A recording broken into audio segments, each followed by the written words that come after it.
Cruzando as Conversas. Oferecimento: Associação dos Oficiais da Brigada Militar, defendendo quem protege você. E Colombo, estruturas para eventos e também fretes e cargas. O Cruzando as Conversas está no ar aqui na RDC TV. Eu sou Guilherme Macalossi e hoje nós vamos analisar aí muitos cenários relativos à situação no Rio Grande do Sul com a atuação dos parlamentares na Assembleia Legislativa. O nosso programa vai ao ar sempre a partir das 22 horas, logo após a primeira edição do RDC Shopping. E o nosso programa pode ser assistido pelos canais 24 e 524 da Claro Net e também pelas redes sociais, @RDC TV Digital, em todas as plataformas, no Instagram, no Facebook, no Twitter e no YouTube. Não deixe de curtir, de compartilhar, de mandar a sua mensagem, a sua participação. É muito, muito importante.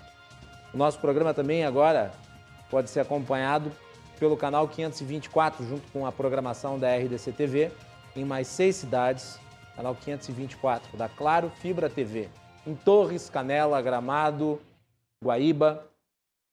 Então fiquem ligados, a RDC está cada vez ampliando ainda mais os seus telespectadores, reunindo cada vez mais gente da nossa comunidade em torno das notícias aqui do nosso estado. O nosso programa pode também ser acompanhado pelo podcast, é só procurar Cruzando as Conversas no Spotify, Google Podcasts e demais agregadores. E no site rdctv.com.br, clique na aba Podcasts, acesse o nosso programa na íntegra. Cruzando as Conversas é um oferecimento da Associação dos Oficiais da Brigada Militar, defendendo quem protege você. E Colombo, fretes, cargas e estruturas para eventos. Eu vou começar o programa de hoje fazendo uma homenagem muito fofa aqui para o meu afilhadinho Joaquim, que está de aniversário. Hoje ele completou 1 ano de idade. Beijo do Dindo, muitos anos de vida, muita alegria, continue sendo esse gurizinho tão sorridente, alegre, que faz a felicidade de todos que o rodeiam, né? E parabenizar aí a Daline e o João pelo filho cada vez mais bonito, né, que eles colocaram no mundo. E eu tenho o privilégio de ser o Dindo. Então, beijo para ele. E também saudar o meu amigo Odair de Matos, que estava internado com Covid-19. Não estava numa situação muito boa, chegou até a ir para uma situação mais complicada, em que foi necessário o entubamento, mas ele felizmente já saiu dessa fase, está já mais ativo, já está respirando por conta própria. Fico muito feliz com isso.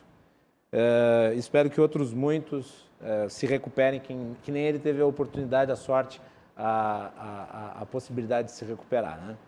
É isso.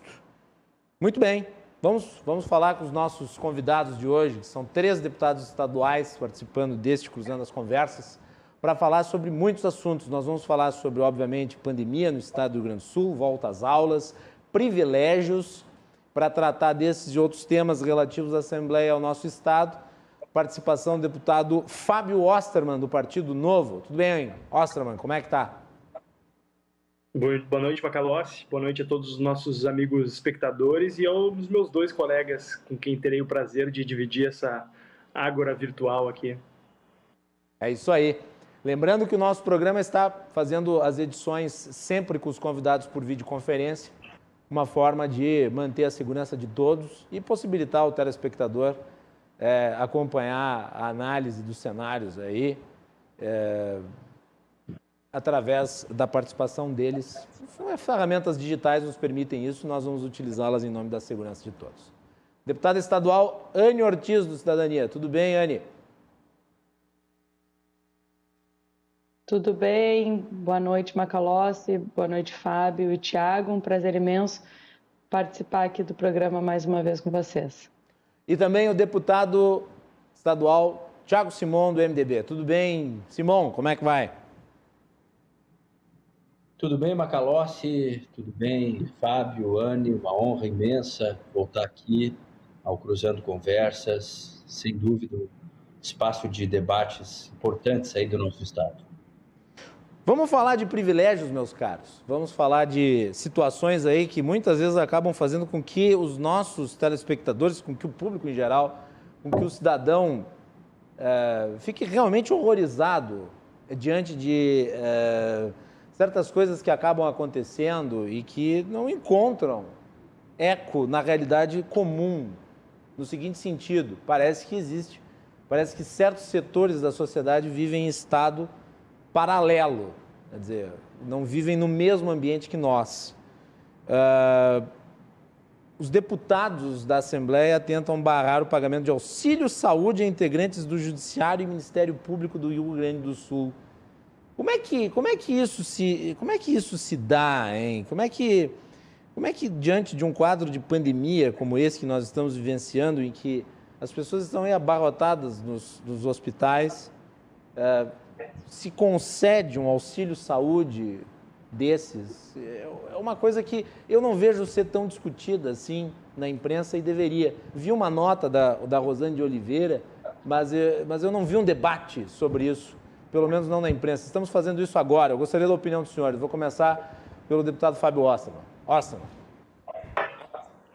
Zé Macalossi, é um tema que, infelizmente, é recorrente no estado do Rio Grande do Sul, essa autoconcessão de privilégios a pessoas que agem como se fossem parte de uma casta a ser custeada pela sociedade acima de qualquer outra prioridade. O fato de ser em meio a uma pandemia cria um adicional de crueldade a essa medida, né? Mas o importante desse tipo de situação é a sociedade perceber que há sim uma reação.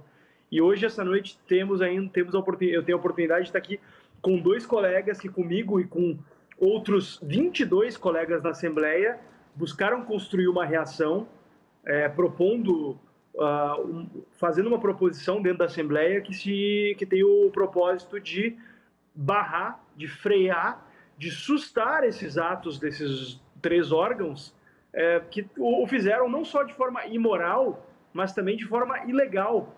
Nenhum comitê administrativo, seja ele nacional ou estadual, no caso dos conselhos de cada um desses órgãos, tem o direito de criar adicionais remuneratórios para quaisquer carreiras que sejam, especialmente em um momento de crise tão grave como essa, especialmente sob a vigência da Lei Complementar 173, a Lei de Socorro aos Estados, que estabelece vedações muito claras à criação e à implementação de gratificações como essas. Então, lamento que as chefias desses poderes tenham tomado esse tipo de medida que, na prática, trabalha contra a concretização das missões constitucionais tão importantes de cada uma dessas instituições. Eu sou um defensor delas, acredito que é importantíssimo que a gente tenha resguardadas as atribuições do Judiciário, do Ministério Público, da Defensoria Pública, mas acho que acaba se fazendo um desserviço a elas ao gerar uma repulsa tão grande por parte da população frente a um ato tão lamentável como esse, que eu só posso descrever como isso, né? Um ato lamentável, um ato de irresponsabilidade, não só fiscal, mas institucional também, que coloca em xeque a própria credibilidade dessas instituições. Acredito que é importante que haja essa reflexão da sociedade política, para que a gente impeça fatos similares a esses de voltarem a ocorrer no futuro. Só lembrando, esse valor pode chegar a 3,5 mil reais. Eu não sei quantas... Isso, e no agregado, Macalossi, pode chegar a mais de R$500 bilhão por ano. Se todos os servidores que adquiriram o direito, R$500 bilhão, mais de 500 milhões de reais. Vamos ouvir os outros deputados. É chocante mesmo. Deputada Anne Ortiz.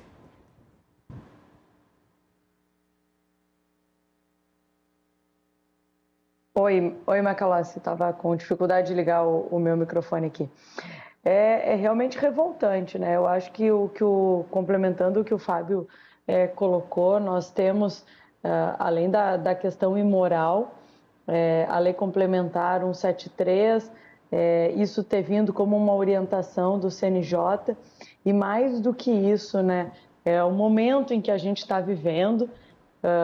Nós temos aí uma ampla discussão e amanhã vamos votar, inclusive, um PL que trata da educação, das atividades físicas e educação como essenciais. A gente vê um impacto muito grande da pandemia no setor privado, principalmente, e uma parte do setor público se comportando como se vivesse numa bolha, né? e principalmente quem ocupa o patamar mais alto da pirâmide salarial. Então, nós esperamos que realmente isso não ocorra, né, que esse auxílio saúde ele não se efetue de fato, né, e aí não tem só essa questão, né, a gente já vê não só do Judiciário, Ministério Público e Defensoria Pública, mas também o Tribunal de Contas do Estado se ensaiando para também traçar o mesmo caminho, né, de buscar o auxílio mudança, e mais a notícia, né, de que o Judiciário está buscando para os juízes o auxílio creche, que é um benefício que os servidores já têm e os juízes não possuem esse auxílio, que estariam buscando esse auxílio creche. Então, eu digo absolutamente desconectados com a realidade, desconectados com o momento que a gente vive, e se faz mais do que necessário a aprovação, primeiro a tramitação e a aprovação da PEC do 12º na Assembleia Legislativa, que lamentavelmente já tivemos uma oportunidade de aprovar a PEC com as novas regras, né, para a distribuição dos recursos entre os poderes, e infelizmente não foi aprovada, e que agora a gente possa, o quanto antes, né, que também é um assunto que a gente trata na nossa frente parlamentar. Quero até parabenizar o Fábio aí pela condução, né, nesse ano dos trabalhos da frente, que será foi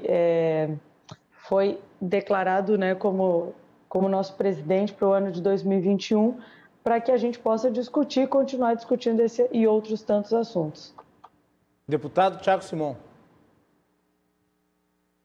Olha, Macalossi, eu quero ratificar integralmente as colocações dos meus colegas deputados e lamentar profundamente, porque, primeiro, nós temos um imenso respeito pelo Poder Judiciário, pela magistratura, pela alta qualidade técnica e moral dos nossos juízes, que realmente são... A Associação dos Juízes do Rio Grande do Sul é um orgulho para todo o Brasil. Mas, realmente, no que se refere a esse quesito, não das vantagens para si mesmo, infelizmente, a magistratura que tem se notabilizado, por reajustes autoconcedidos por resolução de maneira absolutamente inconstitucional. Ou seja, já em 2014, 2015, quando nós, na esteira daquela recessão do governo Lula-Dilma, o Brasil inteiro entrava numa recessão e a própria Assembleia Legislativa considerava essa possibilidade. A gente já viu esses reajustes autoconcedidos que aconteceram agora, em 2018, onde os parlamentares decidiram não aumentar seus vencimentos e a magistratura, o Ministério Público, fizeram esse auto-reajuste por resolução, que, no meu entendimento, é realmente uma afronta. E o que nós temos visto, infelizmente, é realmente uma falta de senso. Esse auxílio moradia de R$ 3.500, no momento que a gente vê o pico de uma crise que está causando não somente o fechamento de empresas, o desemprego, mas principalmente nós temos visto o crescimento da fome. Eu falava hoje com autoridades responsáveis pela área social de Porto Alegre. Nós vivemos num dos momentos mais difíceis no que se refere à economia e à área social do nosso estado nesse momento. Fazer praticamente um aumento de salário, de subsídio, disfarçado, de uma subvenção, de um auxílio saúde, não dá para... É realmente uma coisa inaceitável. Eu acho que nós temos aqui deputados, como o deputado Fábio, deputada Ana, que são exemplos no que se refere à economicidade. Esse ano, o Fábio também, nós não gastamos 1 centavo em gasolina, 1 centavo em diária. Na primeira legislatura, em 2014, eu, o deputado Marcel e mais um deputado, nos recusamos a receber o nosso aumento salarial. Então, assim, é inadmissível nesse momento que nós vivemos a gente presenciar uma falta de bom senso, uma afronta à moralidade pública, Repito, eu tenho o maior respeito pelo Poder Judiciário, mas nesse momento fazer isso é inadmissível.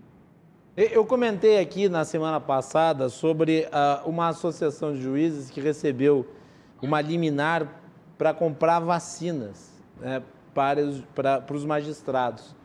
E vai na esteira, porque vamos lá, 3,5 mil Fábio, Simon e Anne. 3,5 mil de auxílio, vamos pegar esse valor. Quantos respiradores dá para comprar o dinheiro acumulado no total que será despendido, caso isso seja de fato possibilitado a esses setores do funcionalismo terem esse tipo de benefício? Quer dizer, é um dinheiro que certamente poderia ser melhor utilizado no setor público, hoje que está aí absolutamente absorto de casos e de pessoas contaminadas, com uma fila de UTI que chega a ser até difícil de calcular, né, Fábio? Exato. Segundo estimativas do Instituto Cultural Floresta, que está fazendo uma campanha muito legal, que precisa ser reconhecida e aplaudida, de arrecadação de recursos para compra de respiradores para a rede estadual e municipal de saúde. Um respirador custa aí em torno, se não me engano, pelo que eu li, em torno de 35 mil reais. Se alguns dos meus colegas tiverem, inclusive, essa informação melhor do que a minha, me corrija 30 ou... passar a informação errada. 30? 30 ou 35, 30. Eu acho que é 30, Fábio. Que é algo por aí, Anne. Tem entre 30 e 35 mil reais, ou seja, a cada 10 juízes que recebam esse auxílio saúde, dá para comprar um respirador por mês. Por mês. Então, é importante que a população entenda. Os recursos saem todos do mesmo bolo, que é o bolso do pagador de impostos gaúcho. E quanto mais vai para o bolso do juiz, menos vai para a linha de frente no combate à pandemia, para pagar professor, para pagar policial, e por aí vai. Anne, o que é possível fazer para evitar isso? E para complementar... Vai, Anne. E para complementar, Macalossi, essa questão, o Instituto Cultural Floresta está fazendo uma vaquinha, né? Já comprou 30 respiradores, ainda tem a expectativa de comprar mais 70 para entregar aos hospitais. Isso é uma ação da iniciativa privada, de empresários que se organizaram para enfrentar esse momento tão difícil que a gente vive, onde as pessoas estão morrendo na fila por falta de leitos. Isso é muito grave mesmo.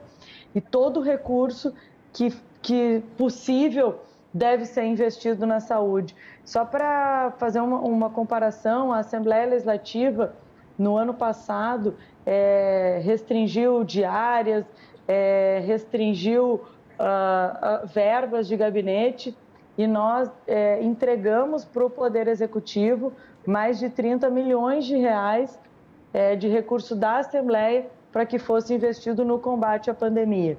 E temos feito a nossa parte. A gente sabe que o combate aos privilégios é um caminho longo que precisa ser trilhado.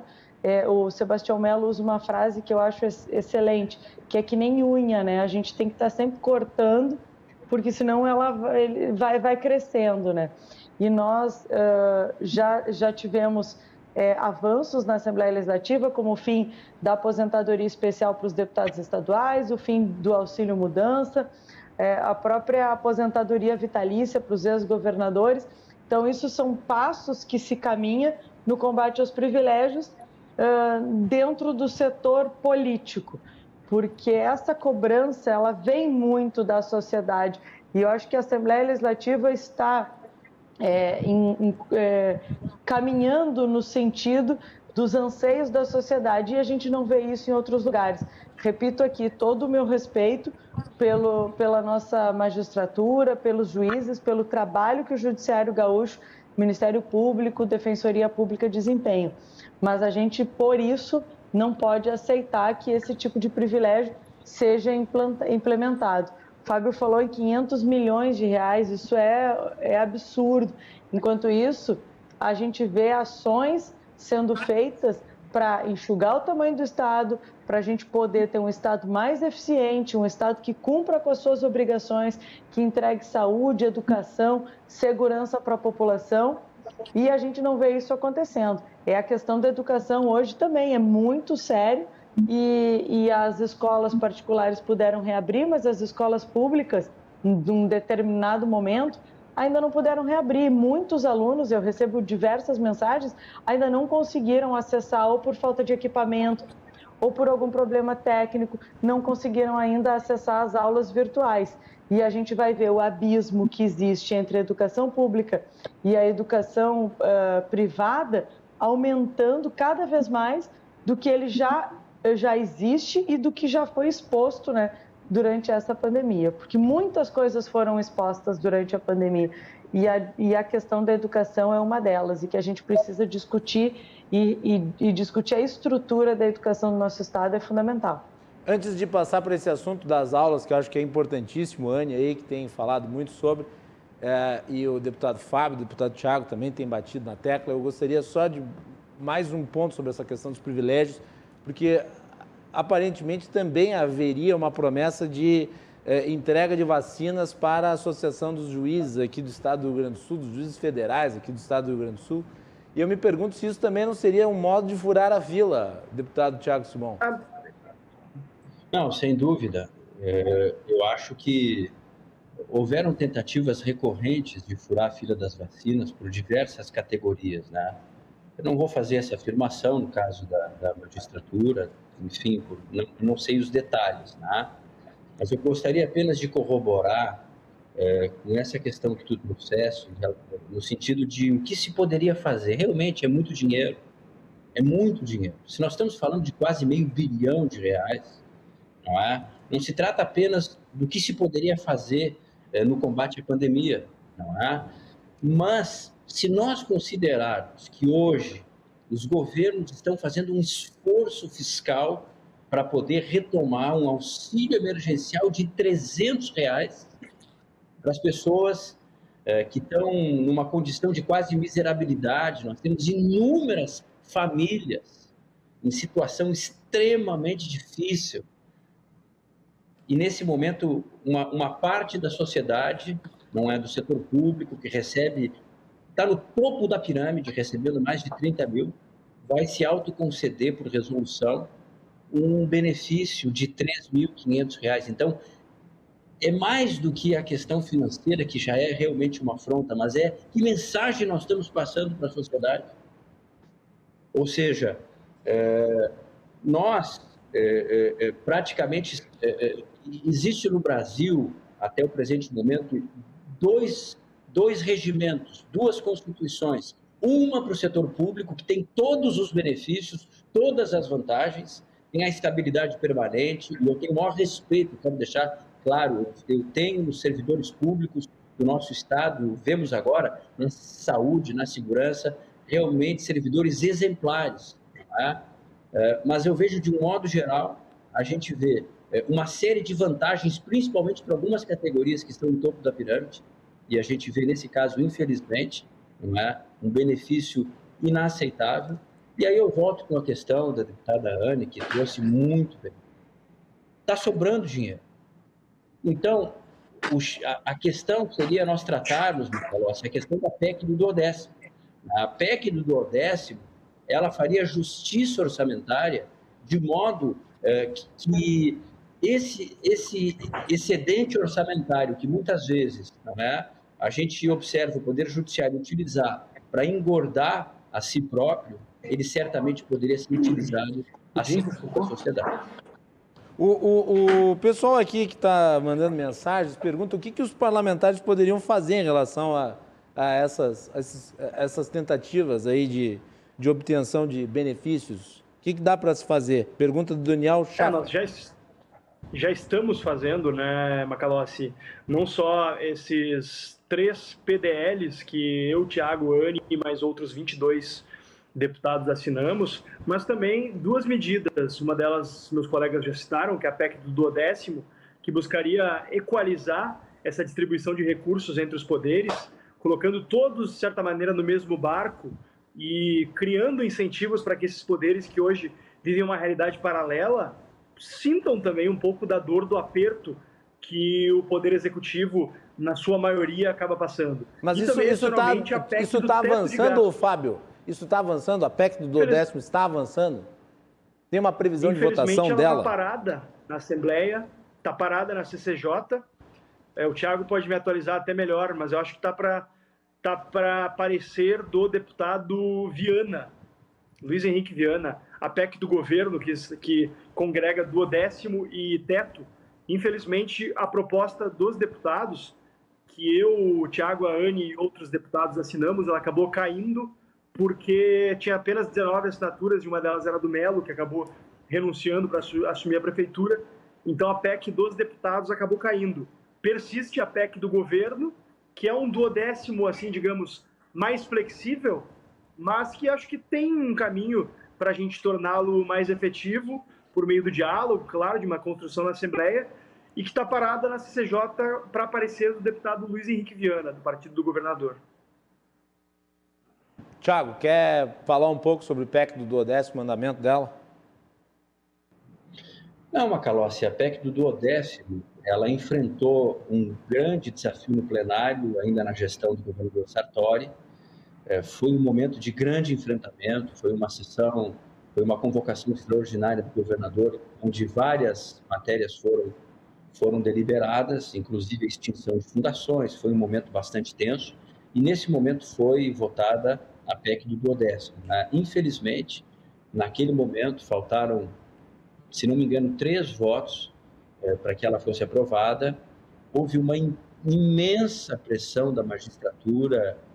Infelizmente, eu tenho que expressar tenho que relatar esse fato ocorrido durante a sessão. Muitos telefonemas, muitas ameaças, muitas mensagens. Às vezes, Simão, a magistratura aqui do Rio Grande do Sul se comporta como se fosse um sindicatão, é uma coisa absolutamente imponderável.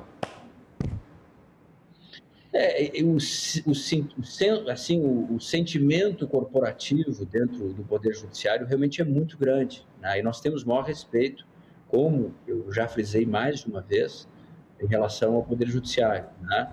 Mas como o Fábio disse, eu expunha, não é? Essa questão da PEC do duodécimo é fundamental para promover uma justiça na distribuição do bolo orçamentário, porque hoje nós temos o judiciário ficando com o orçamento estimado e não com o executado, o que notoriamente causa uma desproporção, não é? Na sua participação dentro do bolo tributário estadual. Então, assim, o que nós acabamos vendo são vários, ao longo dos anos, dessas sedes suntuosas do Judiciário no interior do Estado. Várias vezes nós vimos uma distribuição retroativa de valores milionários, né? Milionários não, mas volta e meia, 500, 600 mil, de uma ORV retroativa na conta de um magistrado, o que é completamente incompatível.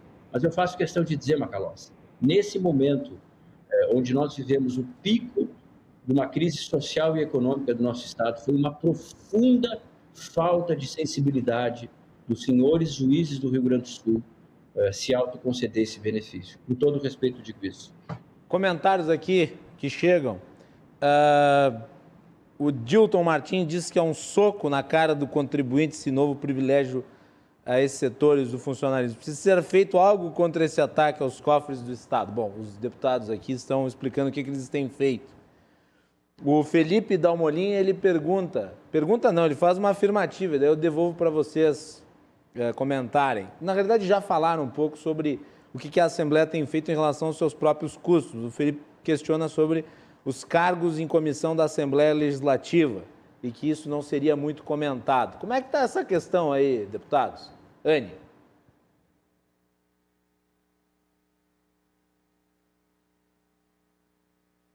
Oi, Macalossi, está ouvindo? Estou lhe ouvindo.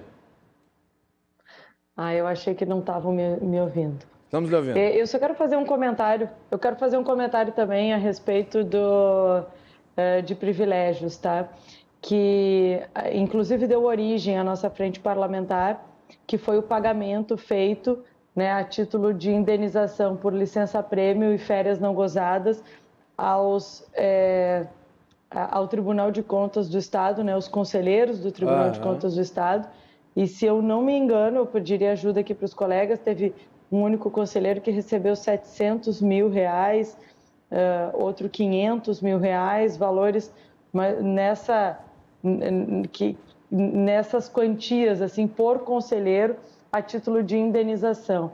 Então, por conta disso, que nós nos organizamos, montamos a Frente Parlamentar de Combate aos Privilégios, tentamos, e ainda estamos tentando, né, que a devolução desses valores seja feita aos cofres públicos, porque é uma falta de respeito aos cofres públicos, e ali sim também tinha uma ilegalidade e uma imoralidade, porque alguns conselheiros se utilizaram do tempo de Assembleia como parlamentar para poder justificar a questão das licença-prêmio de férias não gozadas. Então, só para complementar a questão do trabalho, né, de combate aos privilégios, eu já citei aqui o que foi feito dentro da Assembleia Legislativa, e a gente vê agora, falando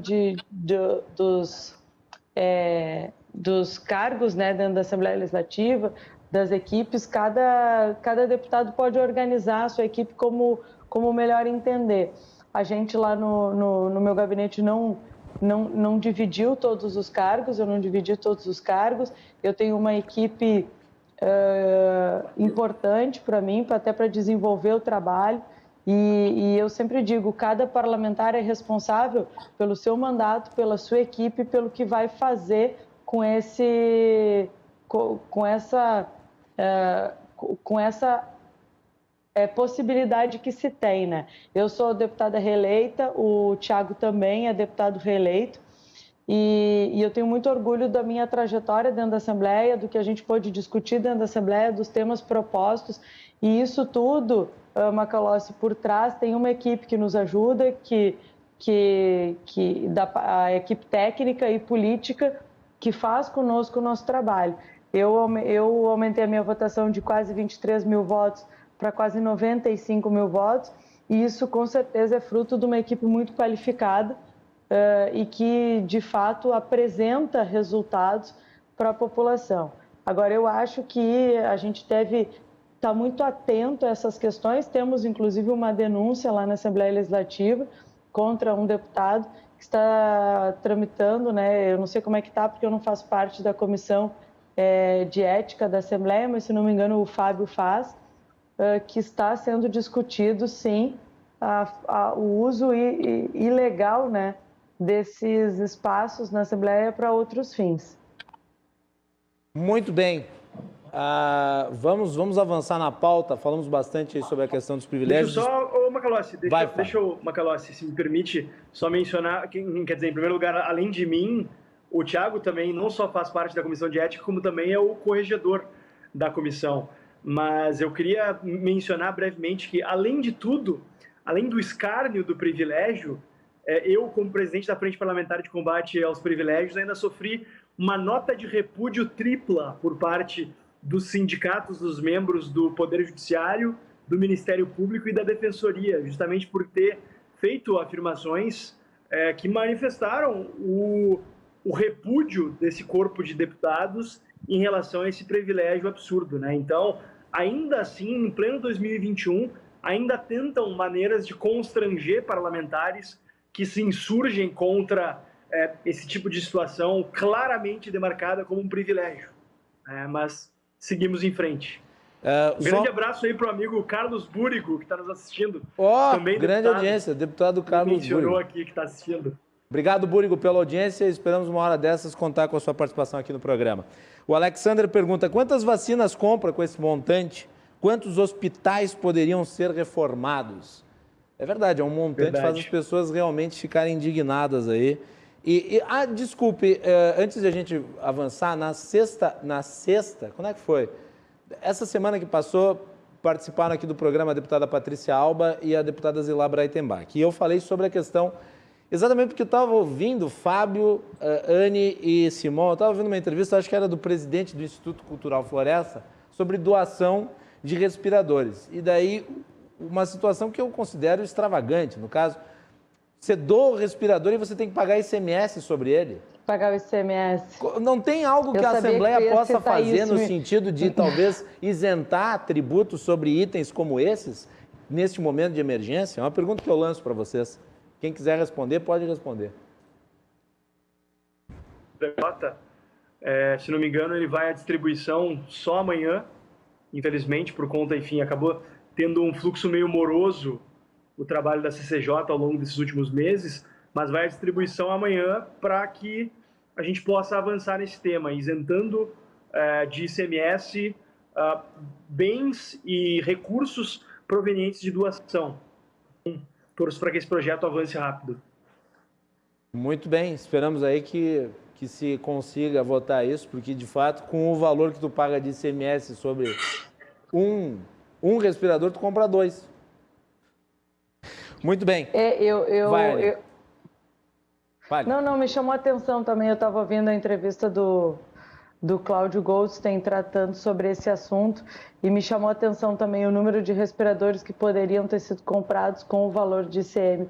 Então, a iniciativa privada que já está sofrendo, né, as consequências econômicas do impacto das restrições, né, ainda assim faz um esforço muito grande porque vê a saúde, vê o colapso que nós estamos entrando na questão da saúde para ajudar. O Estado compra os respiradores e ainda tem que pagar ICMS em relação a esses respiradores. É algo que tem que nos chamar a atenção e a gente precisa fazer alguma coisa em relação a isso. Outro problema que se tem em relação ao ICMS é a questão da ajuda, do valor que se dá à questão da segurança pública, né, o PSEG. Então, e foi aprovado também um outro projeto que é de incentivo ao asfalto, acesso asfáltico na Assembleia Legislativa, que se chama de PIA.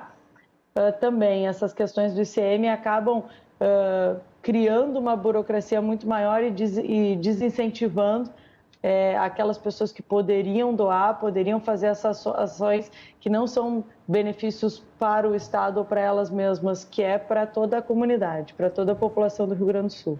Simão, quer comentar sobre esse negócio do ICMS ou avançamos? Avançamos. Bem, então vamos falar de aulas, vamos falar sobre retorno às aulas. Nós estamos aí diante de um impasse, o governo do Estado tentou e o procurador-geral nos deu uma entrevista aqui exclusiva relativa a isso, no dia em que foi feito, né, a ação em resposta a uma decisão de primeira instância. Então, logo foi decretada a bandeira preta, o Estado afirmou que poderia haver aulas do primeiro e segundo ano, que era perfeitamente compatível, entretanto, uma juíza de primeira instância determinou o contrário e esse posicionamento dela acabou sendo visto da mesma forma no Tribunal de Justiça aqui do Estado, depois no STF também dando canho de calça. E o governo do Estado imaginava vencer essa ação, mas não foi possível. Como é que vocês enxergam a questão do retorno às aulas nesse momento em que nós temos hospitais aqui em Porto Alegre com mais de 100% de ocupação? Por exemplo, teve um hospital aqui, acho que foi o Hospital de Clínicas, que fechou porque está com 300% de ocupação. Dá para ter retorno das aulas sob essas condições, deputados? Vou começar pelo Simão. Abordado... Quer começar, Opa. Simão? Tu não falou? Vai, começa por ti. Depois a gente volta para os outros dois. Perfeito. Não, Macalossi, veja bem.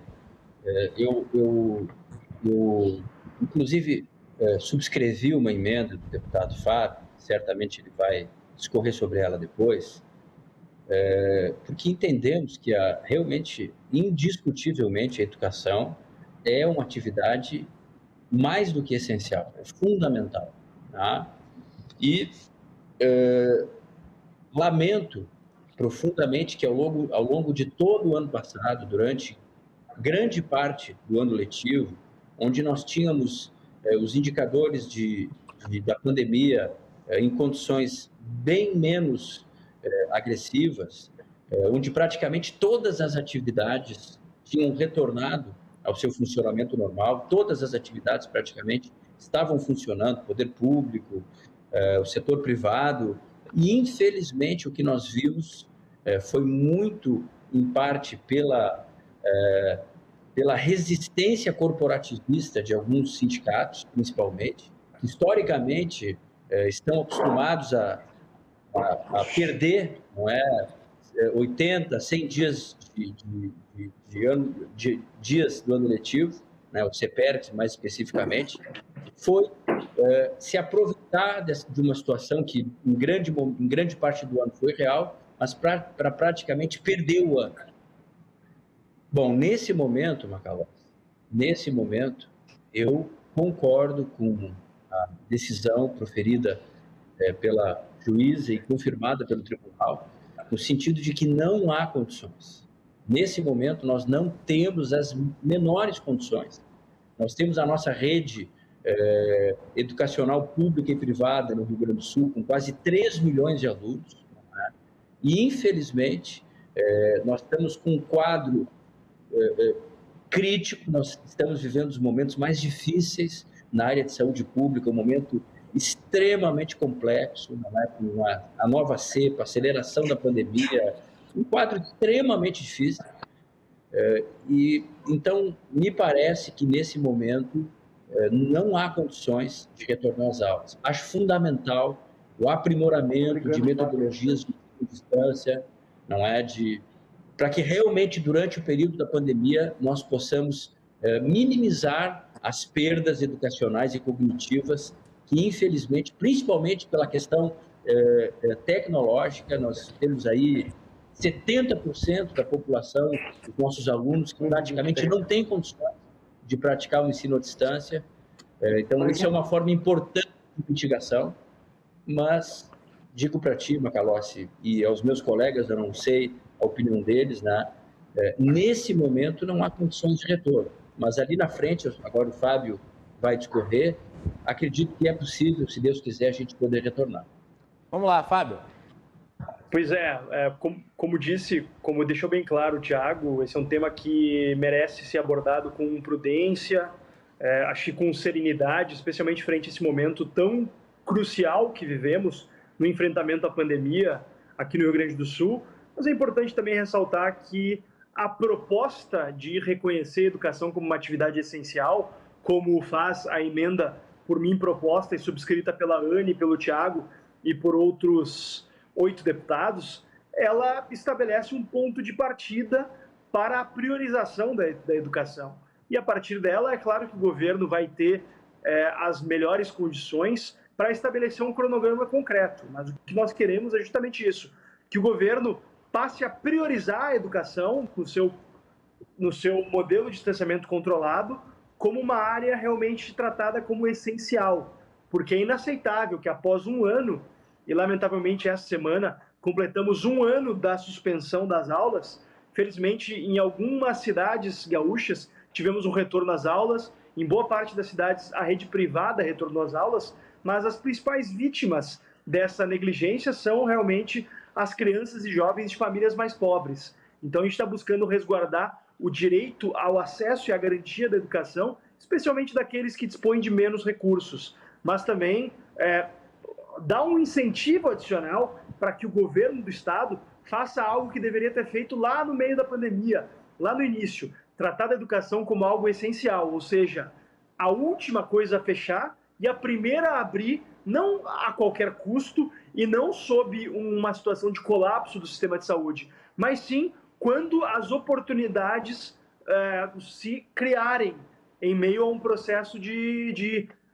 tranquilização da situação. Obviamente vai demorar muito para a gente ter uma situação efetivamente tranquila, mas assim que as circunstâncias melhorarem, algo que se estima que aconteça ao longo das próximas semanas, é importante que tenhamos um cronograma de retomada das aulas, especialmente no que diz respeito à educação infantil e ao ensino fundamental, que são os principais prejudicados pela paralisação e suspensão das aulas. O custo da falta de aulas para crianças em idade de educação infantil e ensino fundamental é inestimável e afeta a saúde mental, física e, obviamente, seu desenvolvimento. Então, isso precisa, sim, ser tratado como prioridade quando do estabelecimento dos protocolos de retomada. E é isso que defende a nossa emenda, que eu espero que seja aprovada amanhã, junto ao PL 144 de 2020, de autoria da deputada Fran Somense, que é um projeto que estabelece uma pauta muito justa, que é o tratamento também das academias de ginástica, musculação e atividades físicas como atividade essencial, pelo seu impacto justamente sobre a saúde física e mental das pessoas. Eu acho que neste momento a gente não pode esquecer das nossas crianças e jovens que estão tendo o seu acesso à educação proibido por conta de uma liminar que se baseia justamente no fato de um regramento estadual estabelecido pelo governo do estado não tratar a educação como algo diferenciado e que mereça um tratamento distinto dentro da bandeira preta e dentro do modelo de distanciamento controlado. Deputada Anne Ortiz. Macalossi, eu, assim como os colegas, entendo que a gente precisa aprovar amanhã essa emenda que trata a educação como essencial. Isso já deveria, inclusive, ter sido feito na Assembleia Legislativa. Esse tema é um tema muito importante. A gente, como disse o Fábio, completou um ano, né, que as escolas fecharam, que o comércio pôde voltar, que muitos setores, eu acho que com exceção do setor de eventos, muitos puderam voltar a trabalhar, exercer as suas atividades e, infelizmente, a escola ficou para trás. Infelizmente, por uma questão, como disse o Thiago aqui, corporativista, pensando mais em outras situações e não no bem-estar da criança e no prejuízo que a criança sofre por não poder estar dentro de uma sala de aula, ter esse convívio social. As crianças em idade de alfabetização, principalmente, têm sofrido muito, porque os pais não estão preparados para alfabetizar as crianças. Tu não consegue colocar uma criança pequena na frente do computador e achar que ela vai aprender alguma coisa à distância, sem o convívio com os colegas, sem o exemplo, sem conseguir fazer as ações de repetição que as crianças fazem. Eu tenho um filho pequeno, foi um ano extremamente difícil, porque os pais precisam trabalhar, porque as famílias têm que se reorganizar e, graças a Deus, a gente consegue minimamente ter uma estrutura e uma rede de apoio importante que possibilita a mim continuar exercendo plenamente minha função e o meu marido também poder continuar com o trabalho dele e sem afetar a questão do nosso filho, mas eu fico pensando nas famílias que não têm uma rede de apoio, que não têm essa oportunidade, nas mães solteiras, porque recai também muito em cima das mães a questão da criação dos filhos, e no momento que se discutir entre ir trabalhar e ficar cuidando da criança, a situação que elas se encontram, né? Então eu recebi ao longo do ano passado inteiro milhares e milhares de relatos nas minhas redes sociais de mães que estavam deixando seus filhos em casas de cuidadoras, dentro de uma ilegalidade ou com os chamados cuida-se, com crianças muitas vezes em estado de vulnerabilidade, porque não tinham outra alternativa entre ir trabalhar e ter com quem deixar o seu filho pequeno. Então isso é muito sério, é muito grave, por isso que tem que ser tratado a educação como prioridade.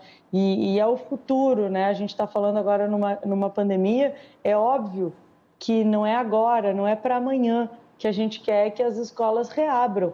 Todo mundo tem noção do que está acontecendo, da questão da saúde, do momento crítico que a gente está vivendo. Mas eu não quero aqui também, Macalossi e colegas, buscar culpados ou então a gente apontar erros que foram feitos e que não tem mais como serem consertados. Mas, na minha opinião, acho que a gente fechou muito antes, acho que a gente demorou para abrir. A escola, sim, deveria ter sido a última a ser fechada e a primeira a ter sido reaberta. Houve um equívoco muito grande, inclusive do governo federal, em relação às vacinas. Os professores estão na lista de prioridade e foram incluídos todos os trabalhadores na educação, mas lá embaixo na lista. Então, eu acho que deveriam ser prioridade número 1. Num país que pensa educação, num país que acredita na educação, já deveria estar vacinando os professores para que a escola pudesse voltar. E mais do que isso, nós estamos vivendo aí há 15 dias já com bandeira preta. os casos vêm aumentando cada vez mais. A cada dia que se vê as notícias, a gente vê o maior número de casos de pessoas infectadas, de pessoas procurando os hospitais, sejam os leitos clínicos ou leitos de UTI. Então, a gente tem que parar para fazer uma reflexão sobre o que está dando certo e o que não está dando certo. Eu não consigo acreditar que tenha sido a escola de educação infantil, porque as escolas, as aulas não tinham nem voltado quando a situação ficou complicada, ou o comércio, que tenha nos levado ao ponto na questão da saúde que nós estamos vivendo hoje, que é uma tragédia e que realmente, olha, eu já perdi amigos, eu acho que todos já perderam algum amigo, algum conhecido, e nós estamos vivendo uma situação extremamente complicada, mas deve ser revisto a situação e a questão de como vai ser encarado essa questão da pandemia. Eu não sou tão otimista quanto o Fábio, eu não vejo que nos próximos dias as coisas possam melhorar, principalmente pelos números que vão piorando cada dia mais. Eu imaginava que com a bandeira preta, com as restrições...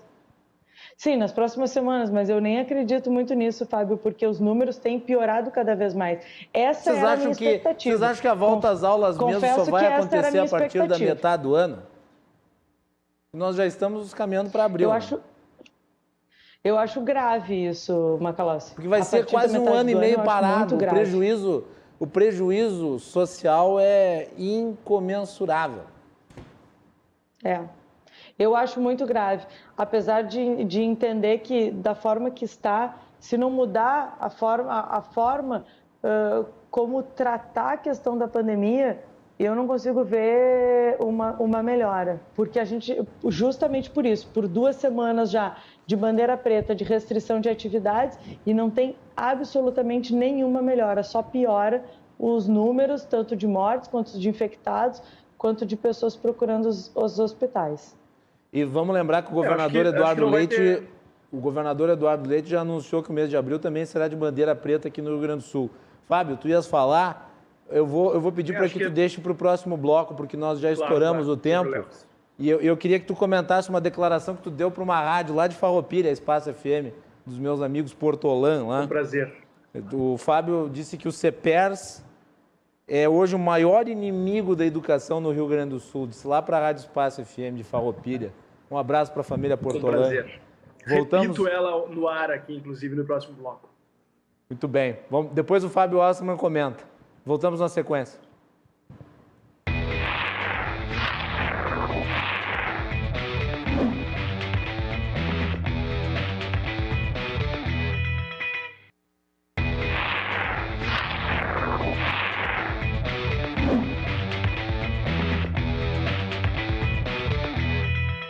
Volta aqui no Cruzando as Conversas de hoje, estamos recebendo os deputados Thiago Simon, Anne Ortiz e Fábio Osterman. Estamos falando sobre os assuntos relativos ao Estado nesse momento de pandemia. Começamos sobre a questão dos privilégios, depois prosseguimos na educação, vamos ainda ficar um pouco nela e vamos terminar aí falando sobre a bandeira preta, a questão econômica e também de saúde no Estado, que é muito importante, fundamental, né? O nosso programa é um oferecimento da Associação dos Oficiais da Brigada Militar, defendendo quem protege você, e também de Colombo Eventos. Colombo Eventos também, cargas, fretes, estruturas para eventos você encontra ali na Colombo. Muito bem, o nosso programa pode ser assistido pelos canais 24 e 524 da Claro Net e também pelo canal 524 da Claro Fibra TV, agora em mais 6 cidades aqui no Rio Grande do Sul.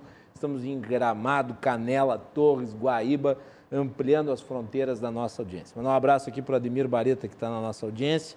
Vou voltar com o Fábio, para ele comentar essa declaração que ele deu sobre o CEPERS. O CEPERS é o maior inimigo da educação no Rio Grande do Sul, Fábio? Os professores vão querer ter o couro, Fábio. Na verdade, não, porque eu tenho recebido diversos depoimentos e manifestações de professores que reforçam que o CEPERS não os representa. O CEPERS, infelizmente, deveria ser um sindicato que se preocupa com a educação, mas acaba se prendendo a pautas corporativistas e também a pautas ideológicas de partidos de esquerda.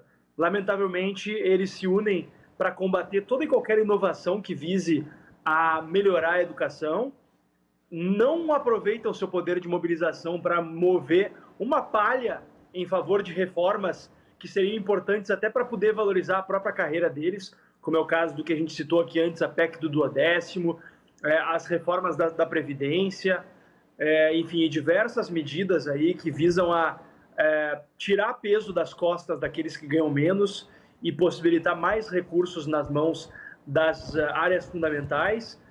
E cereja do bolo agora, né?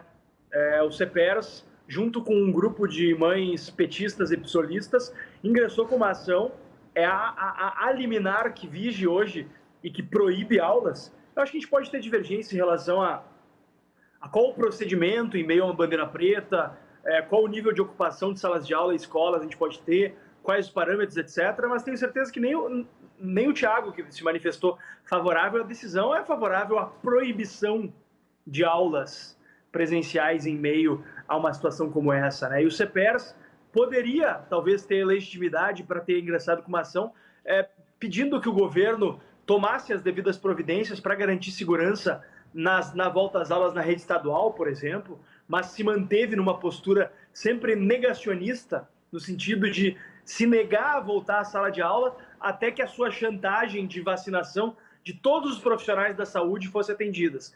E agora ingressam com uma ação buscando proibir aula em todas as redes, seja estadual, seja municipal, seja federal, seja privada, seja estatal, independente das circunstâncias de educação. Ou seja, eles não querem cumprir com o seu contrato de trabalho e não querem também que ninguém cumpra.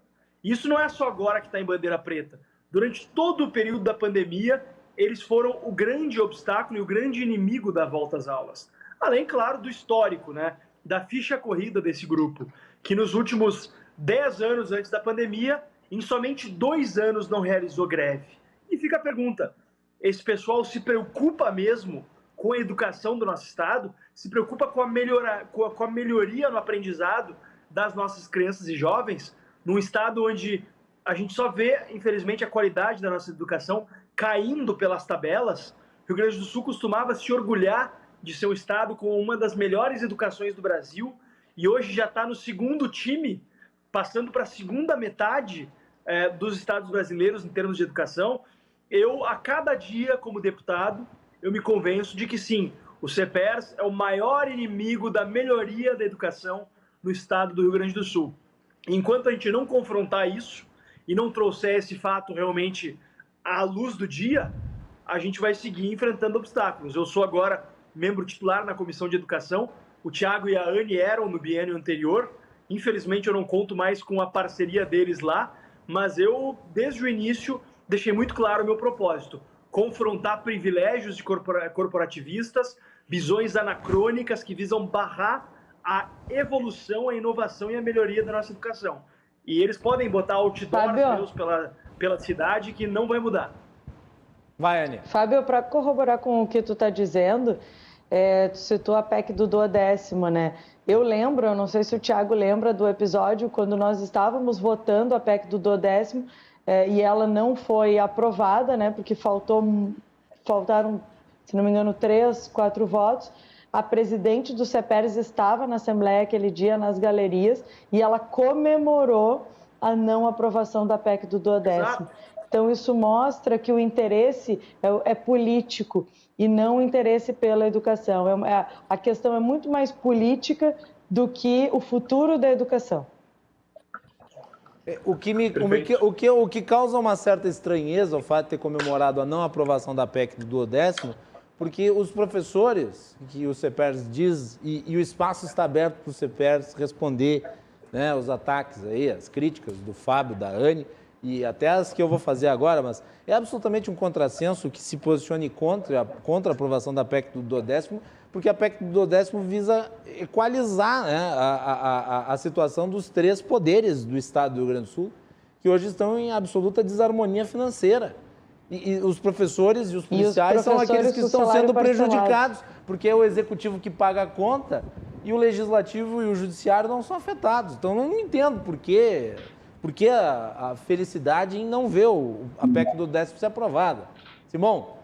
Macalossi, se tu me permite, só para complementar, eu até acho que não causa estranheza esse posicionamento do CEPERS, porque, como foi dito aqui pelo Fábio, o CEPERS, infelizmente, ele há muito tempo deixou de ser uma entidade representativa dessa categoria fundamental para uma sociedade, que são os professores. Eu faço aqui uma ressalva, não é? Há uma grande parcela dos professores, e principalmente professoras do magistério do Rio Grande do Sul, que merecem o nosso reconhecimento. Estão em todo esse Rio Grande do Sul, prestando um trabalho abnegado e muitas vezes doando suas vidas em prol, não é, das nossas crianças e adolescentes aqui no estado. Eu conheço várias, mas infelizmente o CEPERS, ele, como foi dito pelo Fábio, ele não representa nem as professoras e nem a educação do Rio Grande do Sul. Ele se deixou imiscuir por uma pauta político-partidária, ele é totalmente direcionado por um viés, não é, político, e ao longo dos anos ele se pautou em todos os governos de oposição, não é, oposição no caso do PT e do PSOL, por recorrentemente fazer greves absolutamente inconsequentes. E eu poderia complementar, Fábio, greves que ocasionaram com mais de 100 dias letivo, de 100 dias perdidos do ano letivo. Isso é uma tragédia para a educação. Se nós olharmos nos últimos 30 anos, Macalossi, meu pai foi governador, em 87, 88, as greves começaram, greves de 80, 90, 100 dias. Isso foi recorrente ao longo de décadas. Então, falando a frase que o Fábio disse pelo lado inverso, nós poderíamos dizer tranquilamente e infelizmente que o responsável pela decadência da educação pública estadual do Rio Grande do Sul é o CEPERS. Porque os municípios, justiça seja feita, em grande parte deles, eles ainda preservam uma educação de qualidade superior ao Estado. O Estado tinha, há 10 anos atrás, 1.400.000 matrículas. E nós assistimos uma migração em massa. Hoje o Estado tem 900.000 matrículas, porque, infelizmente, os pais começaram a ver, não é, o descrédito do magistério da educação pública estadual e passaram a migrar para os municípios e para a rede privada. Então, realmente é uma lástima isso que aconteceu. Muito bem, vamos para a última pauta, que nós ainda temos assunto para tratar aqui na edição de hoje do Cruzando, que é em relação à bandeira preta em si e o fato de ela ser já, desde já anunciado, será prorrogada aí para o mês de abril. O governador apenas disse que poderá haver a volta da cogestão.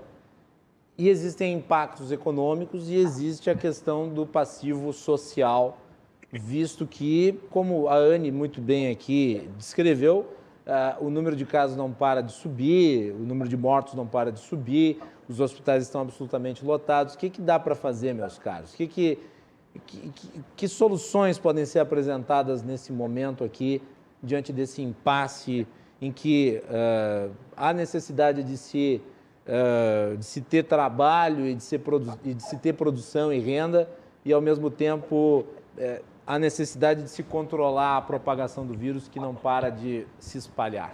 Eu vou começar com a Anne Ortiz. Vai, Anne. Macalossi, a gente está vivendo um momento mais crítico, com certeza, da pandemia. Tem uma demanda muito grande por parte do setor privado, dos trabalhadores, e é justo.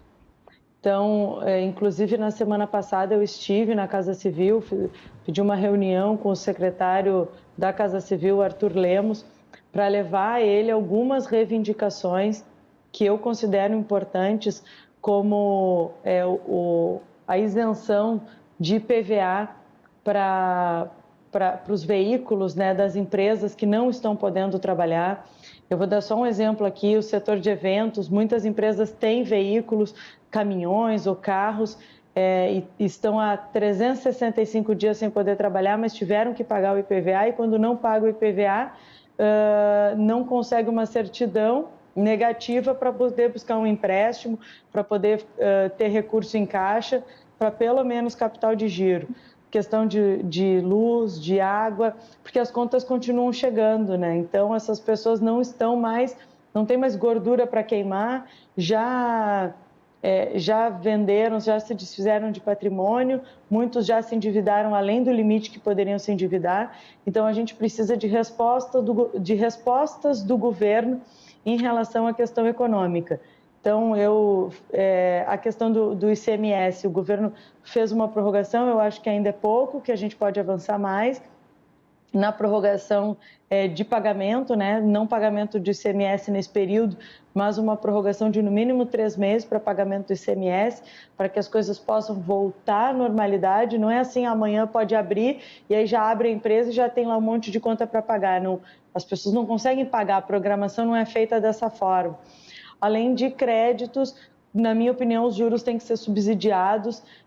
Nós temos aí Banrisul, Badesul, BRDE, que precisam socorrer os trabalhadores, quem gera emprego, renda, nesse momento tão difícil e que faz a roda da economia girar, porque sem a economia funcionando, a gente não vai ter nem recurso para a saúde e vice-versa.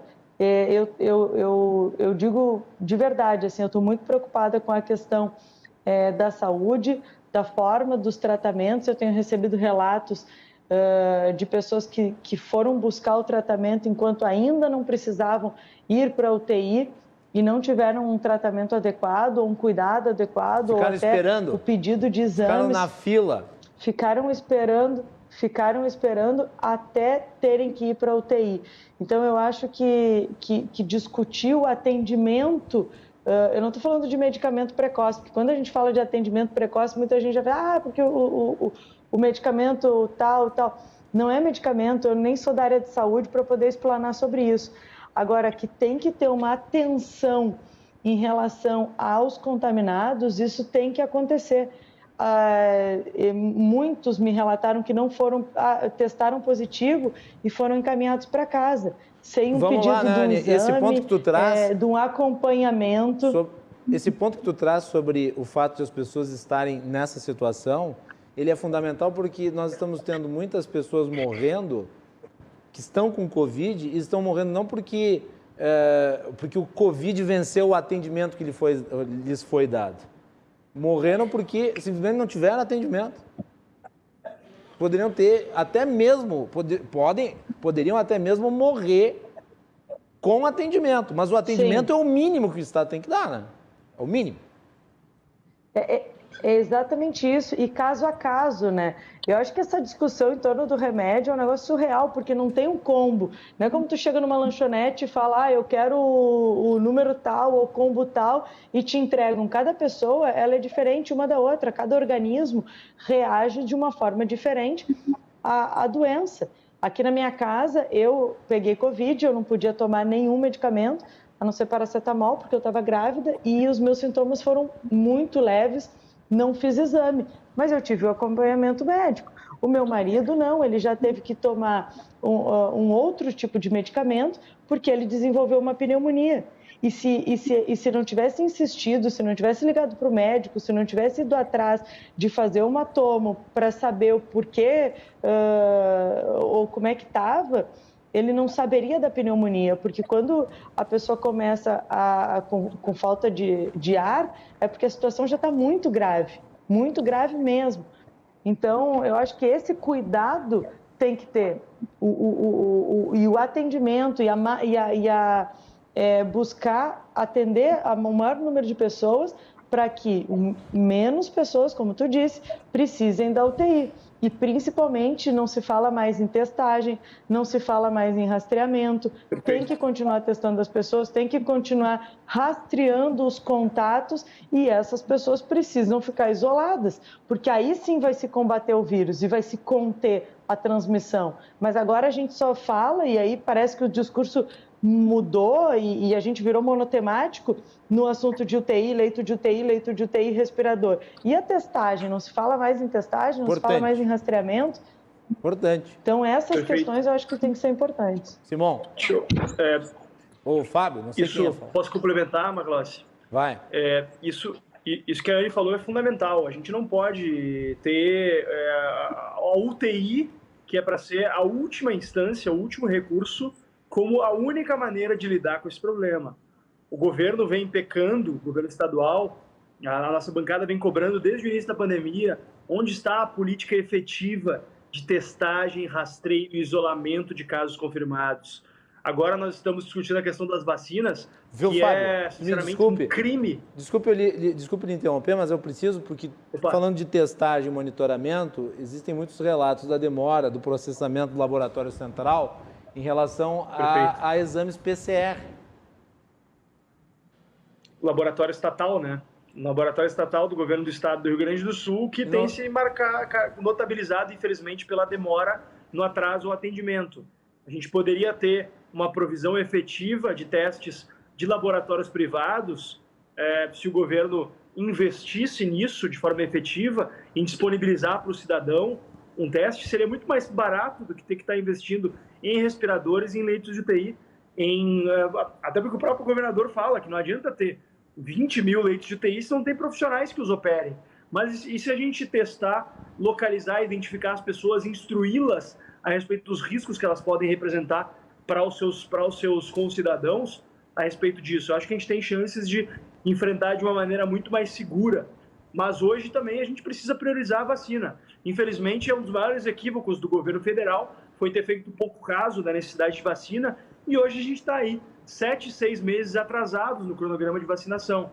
Infelizmente, em Porto Alegre, a gente está recém-vacinando pessoas na casa dos seus 76 anos, ou seja, a imensa maioria da população ainda está sob o risco de se contaminar, especialmente dessa nova cepa, que, ao que tudo indica, é mais agressiva e mais contagiante. E, infelizmente, a gente está vivendo essa situação de incerteza um ano depois. É surreal. Se a gente olhar um ano atrás, a gente nunca ia imaginar que ia estar passando disso. Infelizmente, é um caso de livro-texto, de incompetência governamental em todos os níveis. Mas eu acho que é importante asseverar: nenhum nível de governo errou tanto quanto o do governo federal. O governo federal precisa ser responsabilizado pelos seus erros, pela sua postura de negação, em primeiro lugar, da pandemia, depois negação da importância do isolamento social, da importância de usar máscaras. Eu não sou favorável a fechamento de tudo, mas o fato é que algum nível de restrição à mobilidade das pessoas e às interações sociais se tinha que ter. E, infelizmente, o presidente prestou um desserviço nesse processo ao desincentivar, ao incentivar, inclusive, os protocolos, Fábio. Ao fazer pouco caso. Os protocolos sanitários tinham que ter sido. A Anne mencionou bem, e criar também uma falsa sensação na população de que a gente não precisava de vacina. Inacreditavelmente, até hoje a gente vê em manifestações do pessoal bolsonarista gente dizendo: não precisamos de vacina, temos a cloroquina. Onde é que já se viu isso? É inacreditável que um presidente da República tenha uma postura irresponsável a esse ponto de insuflar na população a ideia de que não precisa tratar como algo sério, que realmente é, porque existem medicamentos no mercado que têm cura. Não existe cura, infelizmente. Não existem medidas terapêuticas que curem a Covid-19. O que existe são vacinas que atenuam os efeitos no corpo humano de um contágio. E é isso que a gente tem que buscar no momento. Eu queria ouvir o deputado Thiago Simão. Não, sem dúvida, os colegas estão corretos no sentido de que, primeiramente, houve uma desarticulação federativa. Isso traz uma realidade que é quase um senso comum da maioria das pessoas. A postura do presidente da República, infelizmente, não esteve à altura de uma crise da magnitude da crise, que foi talvez a maior crise, não só sanitária, mas econômica, social e política também do nosso país. Tá? E isso, infelizmente, acabou... não somente isso, né? Há uma certa Oi. Eu não sei se talvez aí no teu computador não esteja ligado o áudio do programa, porque ele está voltando para nós aqui. Está saindo na transmissão. Tu não chega agora? Agora parou. Eu acho que tu tinha acionado sem querer. Pode continuar. Não, perfeito. Então, mas na prática, nós temos uma desarticulação muito grande na federação, entre governadores, entre o presidente. Acho que um fator muito prejudicial a tudo que nós estamos vendo é a divisão da nação, não é? Eu acho que essa radicalização extremista que politizou em todos os níveis a questão da pandemia, todas as questões viraram uma guerra político-ideológica, isso realmente é muito ruim, isso contamina enormemente o ambiente político e social do nosso país. A gente vê uma guerra entre governadores, entre o presidente, um ambiente muito pesado, né? E eu vejo, né, indiscutivelmente, acho que a Anne trouxe questões importantes aqui. Hoje eu falava numa reunião da executiva do nosso partido, a importância desses protocolos no atendimento das pessoas positivadas. Hoje, aqui no Rio Grande do Sul, nós temos praticamente, o sujeito vai para uma UPA, ele testa positivo, ganha uma dipirona e vai para casa. E isso realmente é uma coisa que cada situação tem uma particularidade que, se não for bem tratada, pode, como a própria deputada disse, se o sujeito tem uma pneumonia, está numa situação mais difícil, isso pode acabar gerando complicações. Tá? Também essa questão da testagem, da rastreabilidade, tá? A questão de isolamento, são fundamentais. Eu vejo que no ano passado, Macalossi, com todo o respeito, nós participamos aqui de vários debates, o que nós precisamos é ter razoabilidade nas restrições que precisam ser impostas. O prefeito Marquesan, no ano passado, cometeu, em mais de 80 decretos, inúmeros abusos, desnecessários, causando uma série de malefícios à economia do Rio Grande do Sul. Lembra bem que nós vimos os parques e a orla lotados, transporte coletivo lotado, e toda a economia, todo o varejo da cidade fechado. Absolutamente desnecessário. Agora as empresas estão sem oxigênio, estão descapitalizadas, fechadas, e vamos ter, em decorrência disso, uma crise muito grande. A Anne comentou muito bem, nós precisamos de um pacote de apoio ao setor produtivo muito grande nesse momento, com fundos garantidores, com linhas de financiamento com juros subsidiados, com microcrédito. Em Santa Catarina tem linhas de crédito, fundos garantidores, tem microcrédito com juros zero, porque nessa hora prorrogação de impostos, né, fundamental. O governo deu 12 dias aqui, mas vai precisar mais. Então, nesse momento, para levantar, nós temos aqui mais de 600 mil micro e pequenas empresas, isso vai ser fundamental.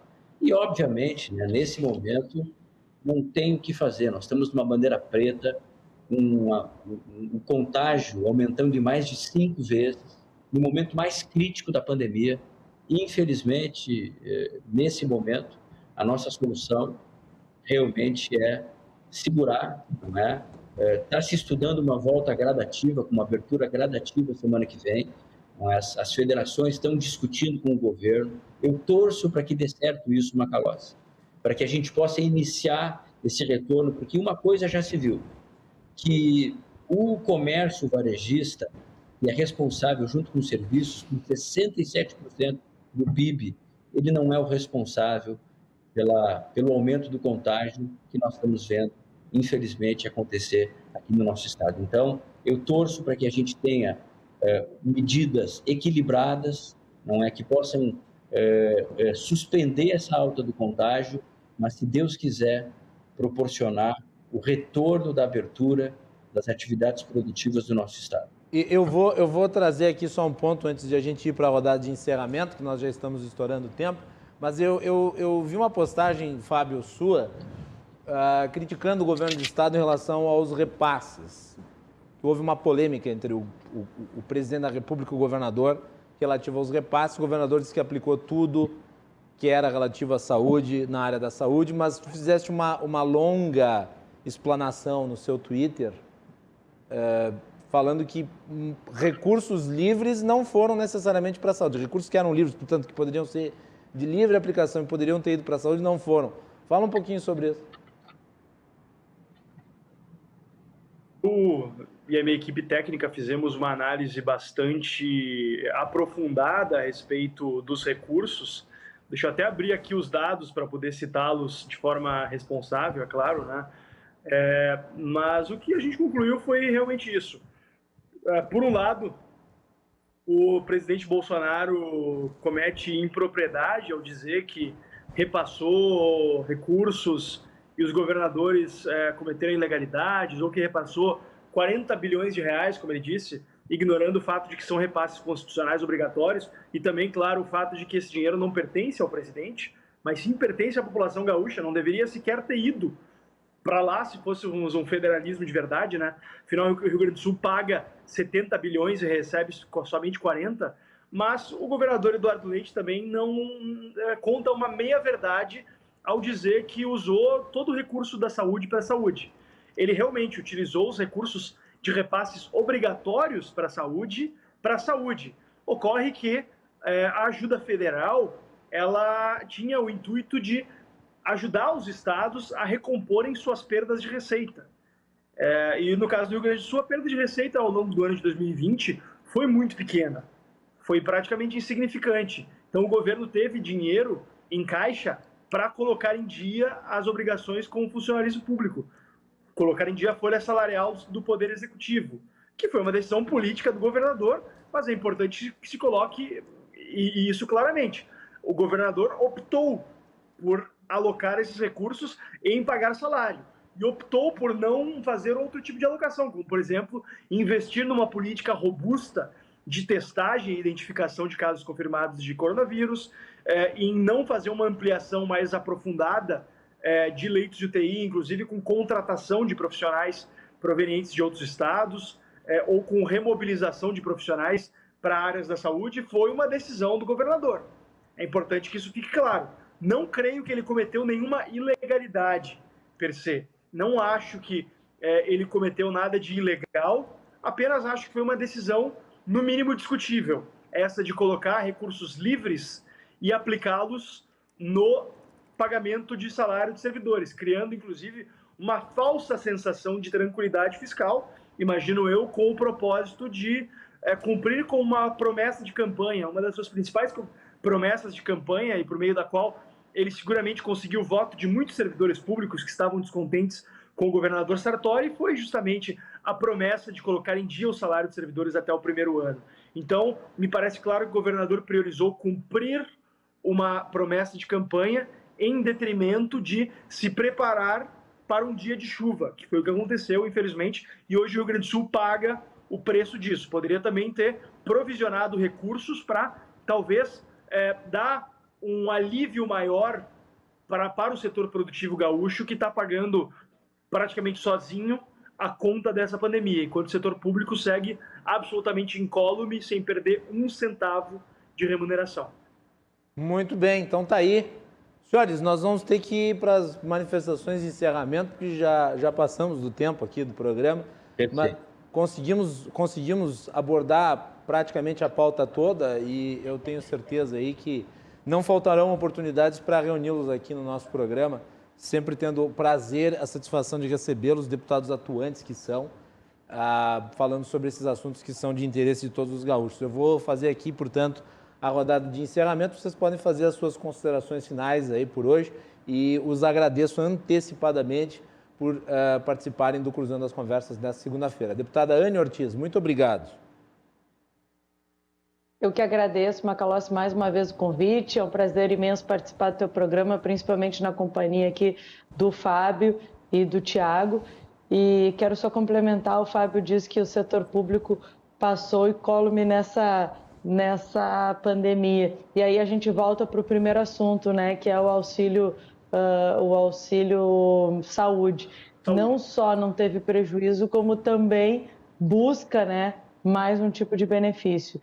E quero ressaltar algumas questões aqui sobre o setor produtivo, que realmente foi muito afetado, vem sendo muito afetado, falta oxigênio, e que a gente possa, e que o Estado possa, nesse momento, a gente sabendo, entendendo, e é óbvio que ninguém quer abrir as portas e voltar tudo a funcionar, porque toda a população está entendendo o problema crítico, o mais crítico desse um ano inteiro de pandemia que nós estamos enfrentando, mas deve haver uma contrapartida do Estado em relação a quem empreende, quem trabalha, quem produz, quem gera renda e movimenta a economia desse Estado.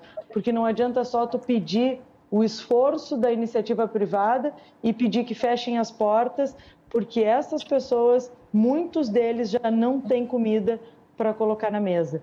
Então, a gente está vivendo uma grave crise, uma crise econômica muito grave, isso não pode ser desconsiderado. E a questão da saúde, repito, além da gente discutir e pedir a abertura de mais leitos de UTI, os quantos forem possíveis, porque pelo menos a gente sabe que muitas pessoas não vão sobreviver, mas que pelo menos tenham um atendimento adequado. Os leitos clínicos, o cuidado e o atendimento com cada um que, dentro das suas peculiaridades, tem um diagnóstico de Covid positivo, e o tratamento que será dado, e principalmente testagem e rastreamento dos positivos para que se faça o isolamento e a gente possa conter a pandemia. Muito obrigada, Macalossi, mais uma vez. Obrigada a todos vocês. Foi um prazer imenso participar contigo aqui. Deixo aqui meu boa noite. Muito bem, obrigado, Anne. E sempre um prazer recebê-la. Deputado Thiago Simão, muito obrigado.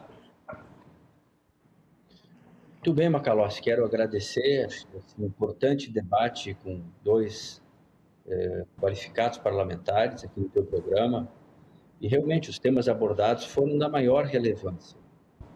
Acho que discutimos a questão fundamental do retorno às aulas, não é? A educação aqui no nosso estado teve perdas inestimáveis ao longo do ano passado. O Brasil foi um dos países, não é, que teve menor, foi um país que primeiro parou e o último a voltar às aulas, né? Então, as perdas em relação à aprendizagem do nosso país foram imensas, né? Então, essa questão é fundamental. A proposição, a emenda do deputado Fábio é muito importante, né? Realmente, inserir a educação como atividade essencial, indiscutivelmente, é muito importante. Obviamente, regulamentar o como e o quando, não é? Precisa ser discutido. Nós estamos numa bandeira preta e num momento bastante complexo, né? Nós analisamos com muita preocupação, nós falamos muito aqui da saúde e da vida dos gaúchos, que é o mais importante, porque nunca se perdeu tão facilmente uma vida aqui no Rio Grande do Sul, como nós estamos perdendo agora. Pessoas que estão bem um dia e 3, 4 dias depois estão na UTI. Isso nunca aconteceu. Nós estamos em meio a uma pandemia gravíssima, não é? No seu momento mais difícil, com uma mutação do vírus, com uma nova cepa. Então, esse é um momento que, acima de tudo, ele demanda união dos gaúchos, não é? Demanda um ambiente realmente onde a liderança política do Rio Grande do Sul precisa jogar juntos, tá? Jogar junto. Obviamente, é necessário, o Fábio ponderou aqui em outros momentos, a questão da fiscalização, não é? Isso é fundamental, mas é muito importante romper com esse viés de polarização e de disputa que vem pautando, infelizmente, o ambiente político do Estado e do Brasil. Acho que um plano de recuperação econômico consistente é fundamental nesse momento. Nós vamos, talvez, viver um segundo ano consecutivo. Nós tivemos um tombo do Brasil, o maior tombo em 10 anos, em 4% do PIB. Não é? Tivemos uma queda enorme da economia brasileira e, num segundo ano seguido, vamos ter problemas novamente. Então, eu vejo como fundamental, realmente, um grande projeto de recuperação da economia do nosso país para as micro e pequenas empresas, com microcrédito, fundos garantidores, que não pode demorar como demorou o ano passado o Pronamp, não é? Foram meses até chegar o Pronamp. Nós fizemos na Assembleia uma audiência pública com os bancos públicos, não é? Porque as empresas estavam quebrando e, infelizmente, o Pronamp não chegava. Então, é fundamental que não somente hajam programas, mas que venham logo, porque as empresas estão descapitalizadas e vão fechar. Né? E para terminar, Macalossi, sendo sucinto, assim, porque já estouramos o tempo, Thiago. Perfeito. Então, eu queria realmente agradecer essa oportunidade, é um momento importante que nós estamos vivendo e estamos sempre à disposição para fazer esse debate e agradeço aí imensamente a oportunidade de discutir contigo e com os meus queridos colegas, o Fábio e a Ana. Um grande abraço e que Deus abençoe. Simão, muito obrigado e sempre um abraço lá para o seu pai. O nosso programa aqui está sempre à disposição do deputado. Vamos lá, com o Fábio Osterman para encerrar. Fábio, bem curtinho, porque o nosso tempo está estourando. Amanhã o seu colega Paulo Ganimi estará aqui conosco também. Olha aí que beleza. Não, eu vou me guardar para a sessão de amanhã, então. Ele vai debater com a Fernanda Melchiona. Vai debater com a Fernanda Melchiona sobre PEC, olha que bacana. Sobre PEC emergencial. Que bacana. E eu amanhã, às 9 da manhã, na Comissão de Educação, vou debater com a Sofia Cavedon sobre educação domiciliar. Quem quiser acompanhar, é só entrar no canal do YouTube da Assembleia, no canal da sessão da Comissão de Educação. E à tarde, creio que tenhamos uma sessão bastante interessante amanhã, tratando como principal tema, acredito, as atividades essenciais de atividades físicas e também da educação. Então, acho que vai ser uma sessão bastante interessante. Fico convite para os nossos espectadores e um grande abraço a todos. Obrigado mais uma vez pela oportunidade de estar num painel tão qualificado, com colegas pelos quais eu tenho tanto respeito e apreço, e ao lado dos quais tenho travado batalhas tão importantes na Assembleia. Eu, Thiago e a Anne somos dos deputados que mais votam juntos, que mais atacam conjuntamente os grandes problemas do Estado, e tenho certeza que ao longo dos próximos 2 anos teremos grandes batalhas aí pela frente. Espero que possamos estar presencialmente juntos muito em breve e que possamos vencer essa pandemia juntos. Grande abraço a todos e até a próxima. Então amanhã tu vai se debater com a Sofia Cavedon amanhã, então. Espero, Macalossi, e espero que amanhã a gente aprove, né, o Rodrigo Maroni não vai estar junto no debate, né? O Rodrigo Maroni. Que eu nunca me esqueço daquele debate histórico do Fábio, do Rodrigo Maroni, da Zilá e da Sofia Cavedon aqui, não. Bom demais, muito bom. Anny, tu ia falar o quê, Anny? Não, esse corpo não estará reunido. Tudo bem. Anny, o que tu ia falar, Anny? Não, eu ia falar que eu espero um excelente debate, mas também espero a aprovação amanhã da emenda, né? Que coloca a educação como essencial no nosso Estado, e do PL 144 também. Tudo bem. Muito obrigado, Anny. Muito obrigado, Simão. Muito obrigado, Fábio. Nós vamos fazer o break só para encerrar o programa, porque nós mais do que estouramos, mas os assuntos aí eram muitos e era necessário uma análise aprofundada aí dos parlamentares. Já voltamos.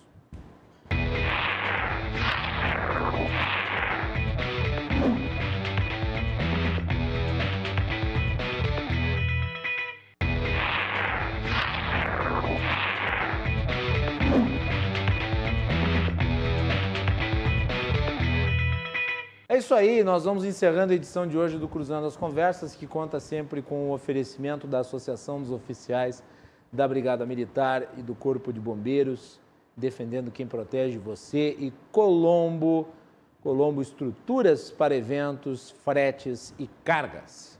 Amanhã o nosso programa analisa a votação da PEC emergencial, que foi aprovada no Congresso, com as participações dos deputados federais Paulo Ganimi, do Novo, e Fernanda Melchiona, do PSOL. E também vamos ter uma participação, uma entrevista com o deputado federal Pedro Westphalen, para falar sobre a lei da vacinação, da qual ele foi autor. Então fiquem ligados no Cruzando as Conversas amanhã, a partir das 22 horas aqui na RDC. Uma boa noite a todos e cuidem-se.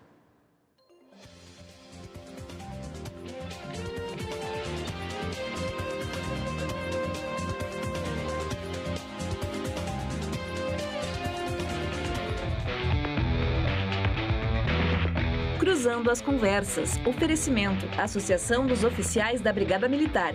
Defendendo quem protege você. E Colombo. Estruturas para eventos e também fretes e cargas.